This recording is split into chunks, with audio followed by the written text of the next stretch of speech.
So, did you hear? The United Nations General Council recently voted on a resolution declaring that slavery, and specifically the transatlantic slave trade and all of its fallout, was, quote, the gravest crime against humanity. And it calls for member states, that's how we refer to the countries that belong to the UN.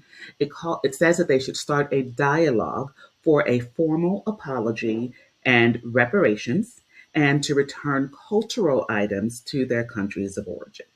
Now, I know when people hear the term reparations, they think of a very narrow policy, but we can do better. We've got big brains and we can be creative. So, this resolution is actually calling for money to be paid into a fund that could be used as to bridge the economic disparity between countries that participated in and continue to benefit from slavery and those countries that were devastated by the colonialism. The details of that have not been set, so there's a lot of room for creativity and collaboration and cooperation. So, there are 193 countries that are part of the UN, I believe. 123 of those voted in favor of this resolution. 52 countries abstained, which means that they didn't vote at all. Those were countries, well, they included the UK and all the countries in the European Union. But get this, three countries actively voted against it. Guess who they were? One, of course, was us, as in the US, as in the United States of America. The other two were Israel and Argentina. Now, the United States argued that this resolution sets up a hierarchy of crimes against humanity, that this is not a competition, and anyway, slavery wasn't against the law at the time, as wrong as we now recognize it to be.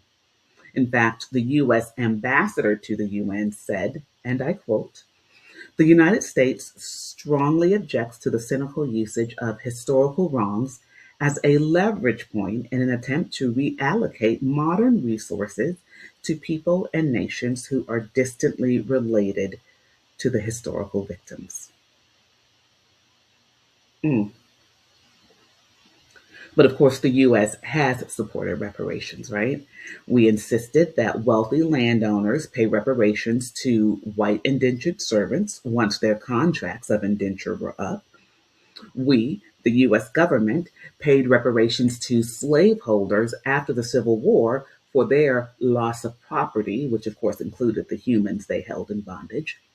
And we've insisted that countries like Haiti pay reparations to us and their former colonial government, France, for losses after the enslaved population there won independence. That, in large part, is why Haiti has struggled so much for more than a century. Those payments didn't end until the mid 1900s. Of course, I don't think that we called those reparations, we called it debt.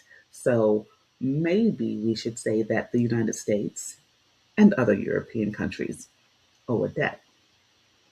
There's a lot to say about this, and it's probably going to happen in another video. But by the way, if we can pay billions of dollars a day for a war no one seems to be able to explain, we can probably pay this debt and subsidies for healthcare and make sure that not one child or elderly person continues to go hungry.